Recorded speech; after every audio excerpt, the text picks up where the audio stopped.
హల్లెలూయా! దేవునికి స్తోత్రం. దేవుడైన యేసు ప్రభువారు ఈరోజు మనకు పరిశుద్ధ గ్రంథం నుంచి ఇస్తున్న వాగ్దానము యోహాను రాసిన మొదటి పత్రిక 1 అధ్యాయం 9వ వచనం. మన పాపములను మనము ఒప్పుకొనిన ఎడల ఆయన నమ్మదగిన వాడును నీతిమంతుడును గనుక ఆయన మన పాపములను క్షమించి సమస్త దుర్నీతి నుండి మనలను పవిత్రులనుగా చేయును. సో ఈరోజు వాగ్దానం కనుక మనం చూసుకుంటే దేవుడైన యేసు ప్రభువారు మనకు చెప్తున్నారు. సో అది ఎంతటి పాపమైనా కానీ దేవుడైన యేసు ప్రభువారికి ఆయన క్షమించగలిగే సామర్థ్యం అనేది దేవుడైన యేసు ప్రభువారికి ఉంది. సో ఆయన ఎంతటి పాపాన్నైనా కూడా మనల్ నుంచి తీసివేసి మనల్ని ఆయన అంగీకరించగలిగే సామర్థ్యం ఆయనకు ఉంది.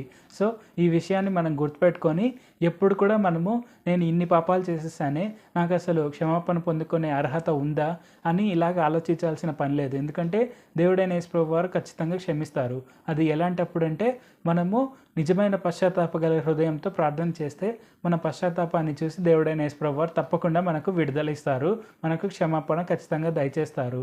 మనకు క్షమాపణ దయచేయడమే కాదు, మనల్ని పవిత్రులుగా చేస్తారు, మనల్ని నీతిమంతులుగా తీర్చిదిద్దుతారు.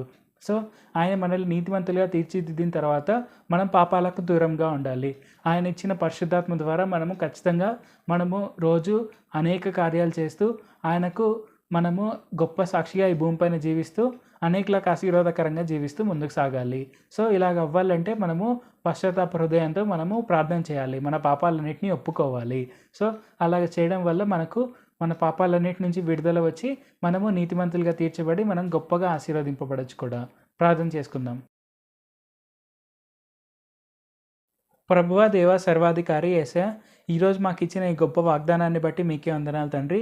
యేసయ్య, మేము నిజమైన పశ్చాత్తాపం గల హృదయంతో మేము ఖచ్చితంగా ప్రార్థన చేసి మా పాపాలన్నింటినీ ఒప్పుకొని మేము మీ వద్ద నుంచి క్షమాపణ పొందుకునేందుకు సాయం చేయండి.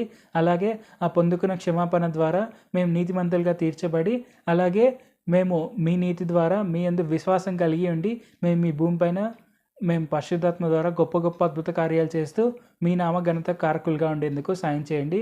అనేకులకు ఆశీర్వాదకరంగా ఉండేందుకు సాయం చేయండి. యేసు నామములో అడుగుచున్నాను తండ్రి. ఆమేన్. Thank you Jesus. దేవుడు మిమ్మల్ని ఆశీర్వదించును గాక.